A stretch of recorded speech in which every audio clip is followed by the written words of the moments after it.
Today I'm going to perform an export type form that extracts from a clockwork orange, the novel. Oh, that's the author, even though he's dead. It's Anthony Burgess. Yeah, that's great. Yeah.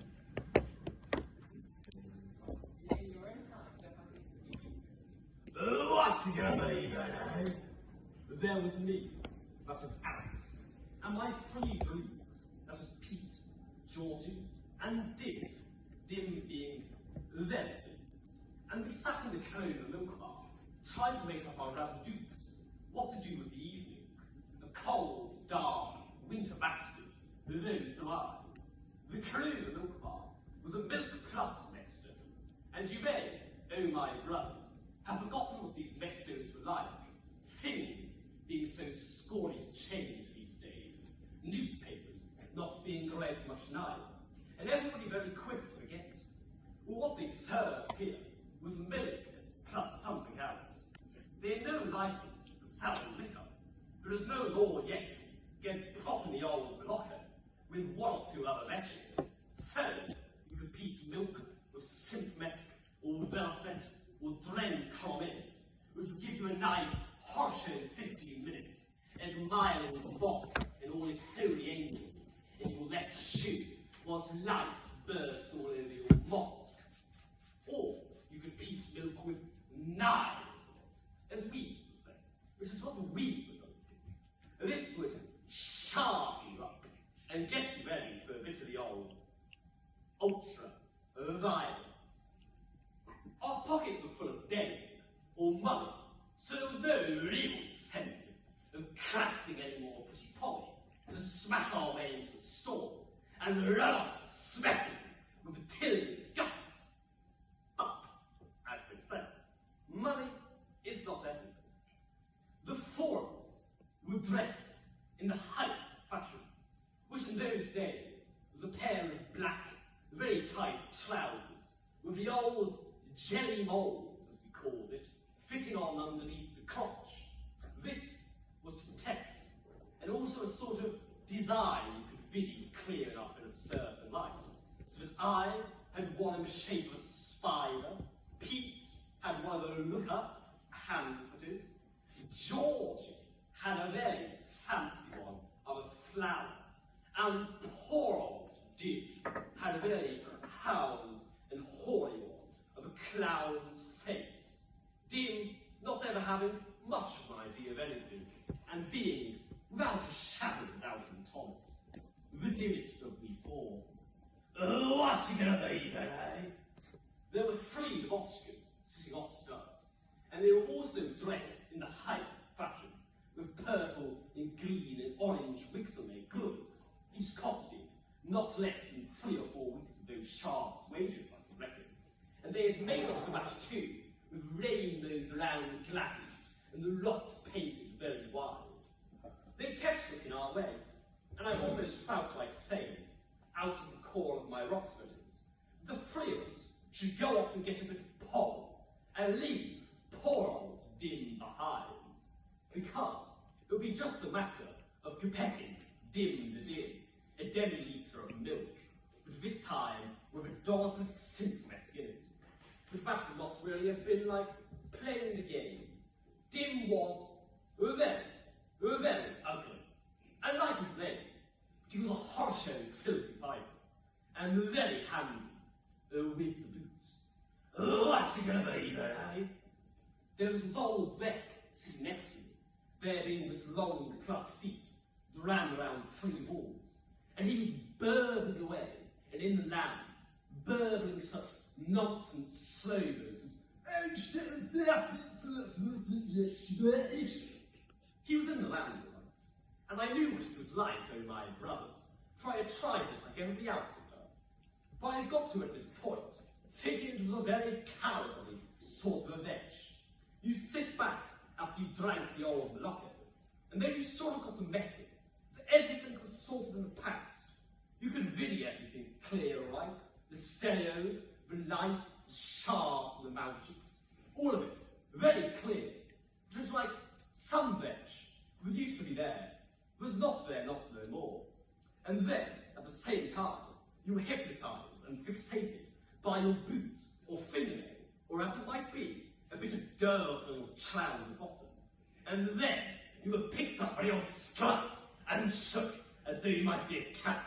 You got shook and shook until you had nothing left. You lost your name and your body and yourself, and you just didn't care. At the same time, your boot or shoe or fingernail cracked yellower and yellower until it cracked atomic, and then it became a big, big, big nesto, bigger than the whole wide world. At the end of it all, you can get introduced to old bottle God in heaven himself. You're going crashing back down to this earth, your lot all squared up for a boo-hoo-hoo. Whimpering, sort of. Now, this is very nice, oh my brothers, but very cowardly. You were not put on this earth just to get in touch with God. All that stuff could sap all the strength and the goodness out of a chunk. Oh, what you gonna be then, Alright, I have to credit the original author. Yes, please, Harry. Anthony Burgess. Right, I also have to warn that the speech contains some violent imagery and some, what many people would probably consider blasphemy. Okay. It's not my opinion. There's also for a bit of context, the speech is from about the middle of the book where Alex, the main character, has gone to prison and is set there. Thank you. This is where the real weepy, like tragic part of my story begins. It sent my dad beating his bruised and crotty knuckles against unfair bodies like him, and sent my mum squaring a rot to grief at her only child and son of her bosom, letting everything down the real horror show. First, there was your lower court, with your very grim, starry magistrate, God-eating, some very harsh slaves indeed, against your humble and long-suffering narrator, on account of all the lies spat forth by the police, bog blasted. Then there was being remanded in filthy custody amongst volley, leering criminals and perverts. Then there was the trial in your higher court with judges and a jury, and some very solemn words spoken indeed against your storyteller. And then the word guilty and 40 years. And so it was 2 years to the day that I was kicked and clanged into State Jail 84F. I was dressed in the height of prison fashion, which in those days was a sort of one-piece suit of a horrible cow colour, and with a number sewn onto the front, just above the old tick-tocker, and also on the back, so coming or going, I was 655321, and not your little Delug Alex, not no more. It had not been edifying, indeed not having been in this like hellhole in Hume Zoo for nearly 2 years now, being kicked and tortured by brutal bully wars, and having to meet long, leering criminals, sullen, real perverts, ready to grin all over and thus as young married chicks such as myself. They're not been edifying, indeed not. I was in the Wing Chapel, there being 4 of these chapels along the state jail.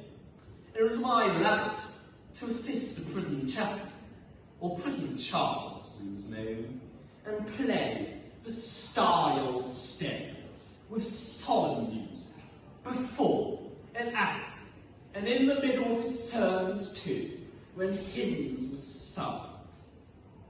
The prison Charles was a big bolshevik with a very ugly, fat-red lips.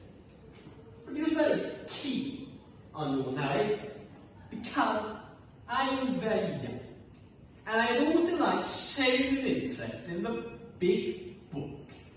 Indeed, even the prison governor himself was very pleased to hear that I had taken to religion so watch out for some blasphemy coming. It had been arranged as part of my further education for me to have private sessions in the prison chapel and the read from the big book, or Bible as it is known. Sometimes I would even have music to listen to. Sometimes they would lock me in and let me salute bars of London and jazz back, or glorious Jeff Handel. And I would read all about these biblical people, tall, chalky, and killing each other, and then piecing their Hebrew meaning, and getting on their bed with their wives like handmaidens, real hard shell. That part kept me going. The latter part of the book I did not quite throw capet, for it was more about preaching and loving thy neighbour than tall, chalky, and the old and out. So, after I had finished the rabbit with my called the prison Charles, I read from the big book some real blasphemy coming off here now. And I read all about the scourge and the crown of thorns and the cross and all that carol. And I could even video myself joining in with tall Chucky, or even taking charge with nailing in, being dressed in the height of Roman fashion. And so, my time in the state jail was not all that was. Perform, but I'm too vain to refuse to get on the stage and give myself an ego boost. So I've recently been practicing an Italian play called Mistero Buffo. It's by a playwright called Dario Fo, and it's sort of every scene of it is a sort of biblical story, but told in a satirical way. So I thought after the miserable stuff, I'd give some uplifting stuff that you probably won't understand. I don't understand it. Anyway, alright. I had not expected the day to end so beautifully, for it had begun rather wretchedly, rather miserably. I had been invited to a wedding at a small town called Cana. Cana. So, in the future, people will say, the wedding at Cana. When I got there was a great banquet table with all the food set out, but all the guests were standing, not a single guest sat.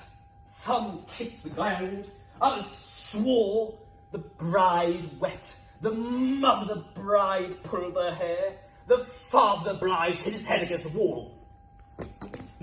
Very hard. And I said, "What has happened?" And a guest answered me, una infamia. And I said, "What? Has the groom run away?" And the guest said, "No, they're the one that swears over there." So I said, "So, what has happened?" And the guest answered me, "A great barrel of wine prepared for the wedding has overnight turned into vinegar." Vinegar!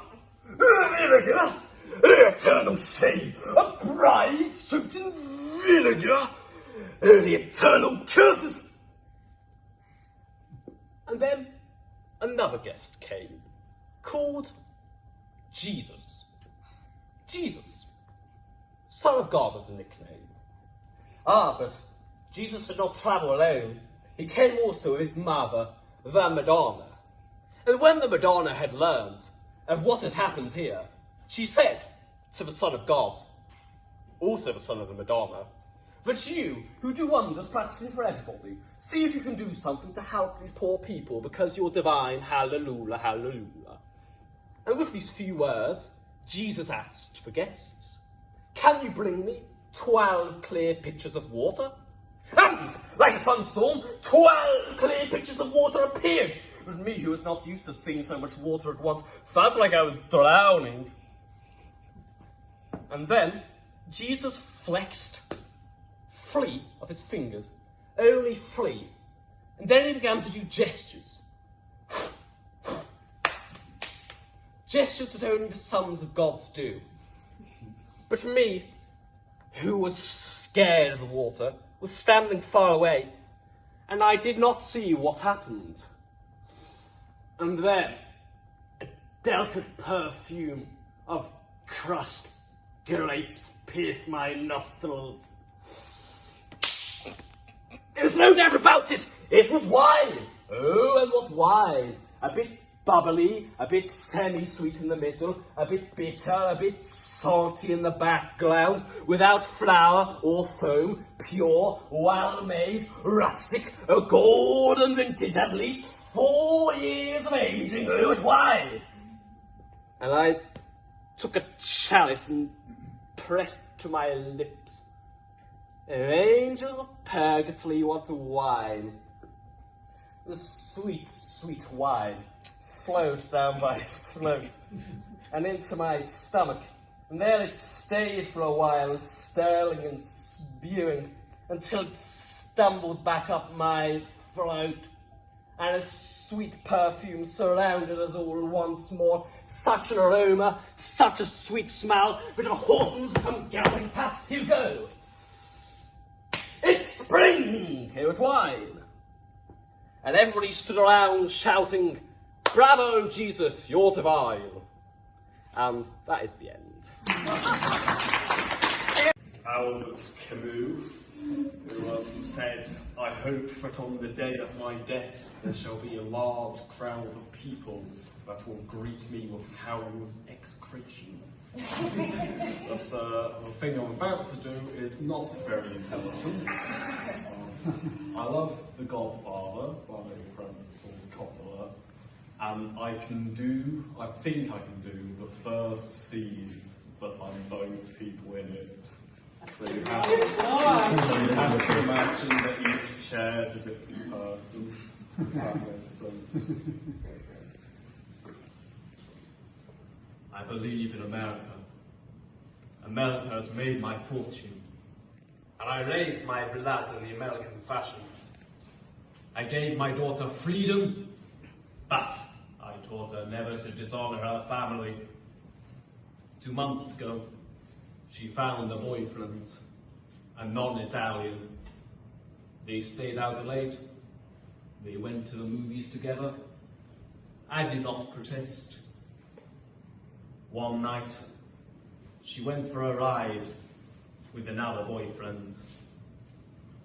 They made her drink whiskey, and they tried to take advantage of her. She resisted.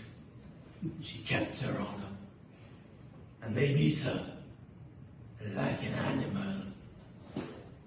I came to see her in the hospital. Her nose was shattered. Her chin was held together by wire. Beautiful girl. Now she will never be beautiful again.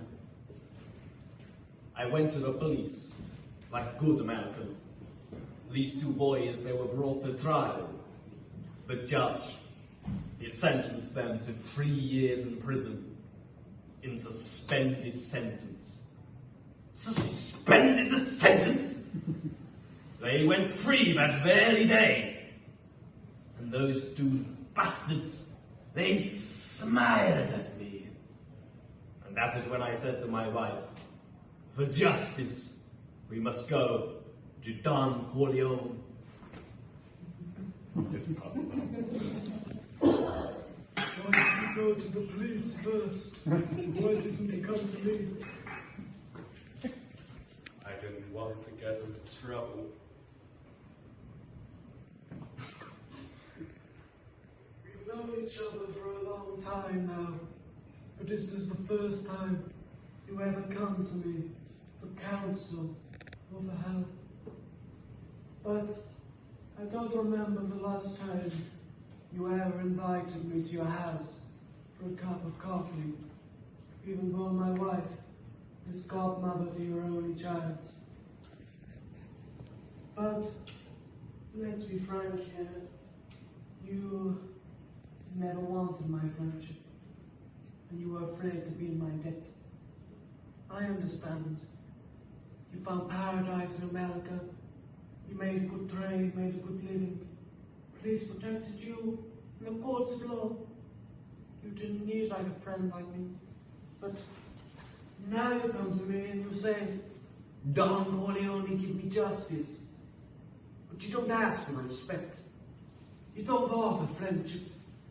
You don't even think to call me godfather. Instead, you come into my house and you ask me to do murder for money.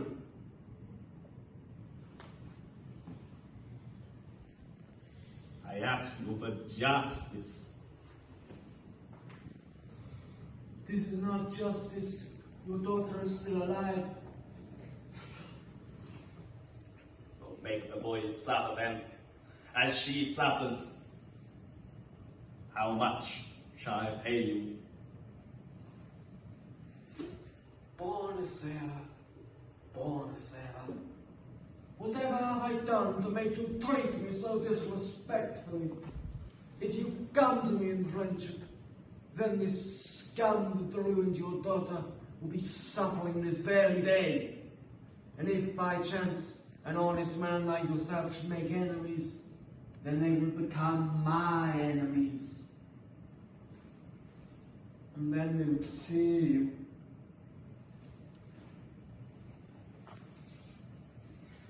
Be my friend, godfather.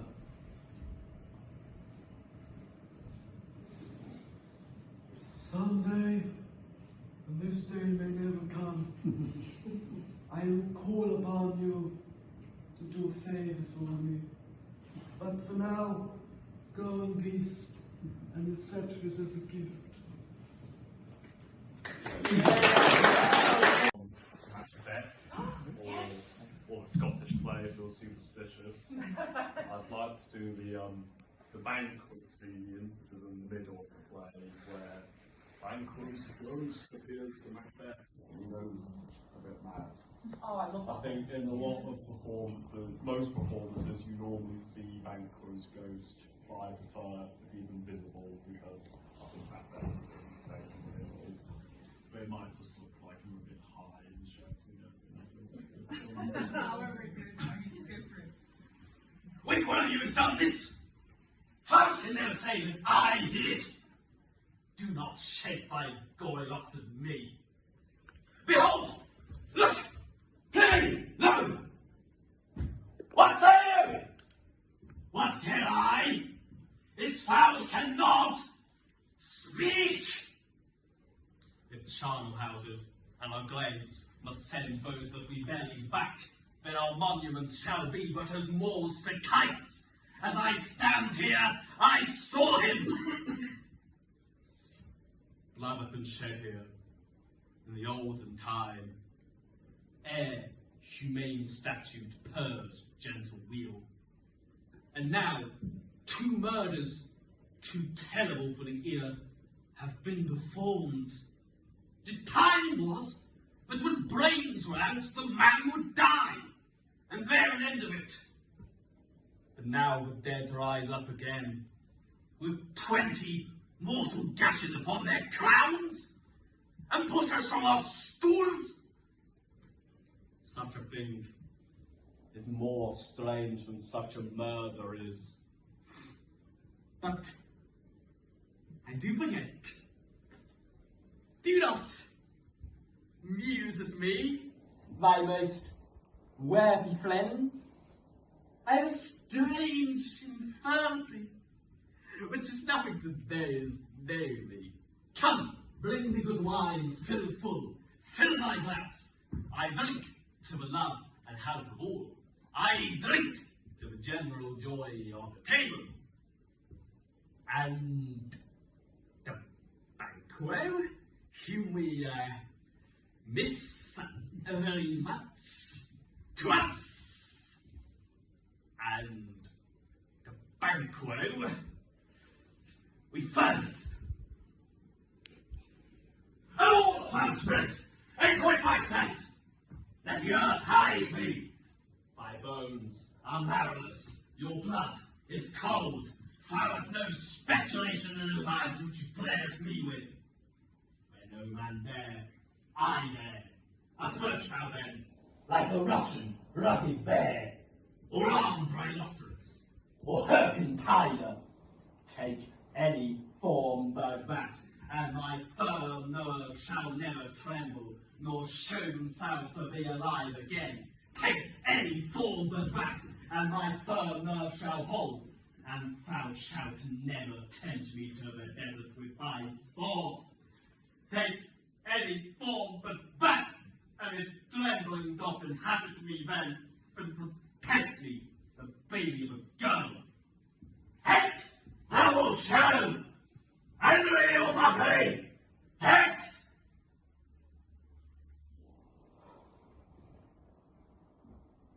Now it is gone. I am a man again. Can such things be? Can such things overwhelm us like a summer's cloud, and not with special wonder? You make me strange, even to the disposition that I own, and yet I would believe that you could behold such sights too, and keep the natural ruby of your cheeks, a smile blanched with fear.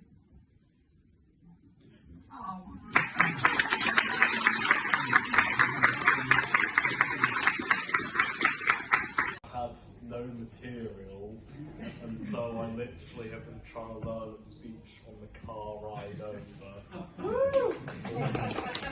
Probably a high probability I might not get it all right.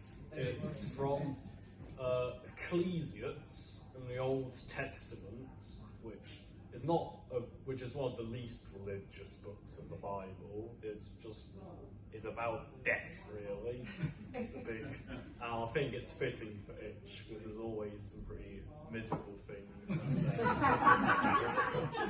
I thought I set up benchmark. We'll see. I'll try and get it right. Vanity of vanities. Everything is a vanity.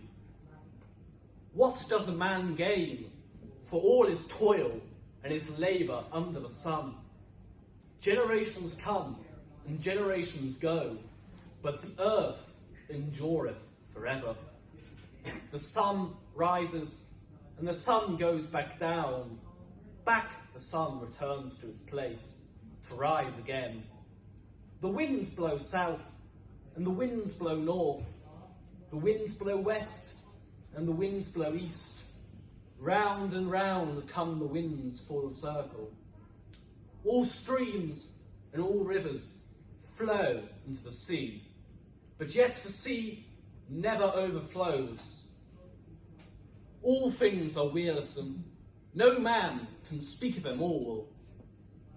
Is the eye ever surfeited with seeing, or the ear sated with hearing? What has happened will happen again, and what has been done will be done again. And there is nothing new under the sun. Is there anything that anyone can look at and say, look, behold, this is new? No, everything has already existed long ago, before our time. The men of old are not remembered, and those that follow us will not be remembered anymore by those that follow them. So I think I brought that quite right. I, the speaker, ruled over Israel and Jerusalem, and I, in my wisdom, set out to study and to explore all things under heaven. It is a sorry business that God has given men to busy themselves with. I have seen every deed that has been done under the sun, and every one of them is but a vanity and chasing the wind. What is straight cannot become crooked, and what is not there cannot be counted. And I said to myself, I have amassed great wisdom and knowledge, more than any of my predecessors on the throne in Jerusalem. I have become familiar with all knowledge and wisdom, and so I applied my mind to try and understand knowledge and wisdom, passion and madness and folly. But I came to see that that too is chasing the wind. For in much knowledge there is much vexation, and the more a man knows, the more he has to suffer. That is the end. Wow.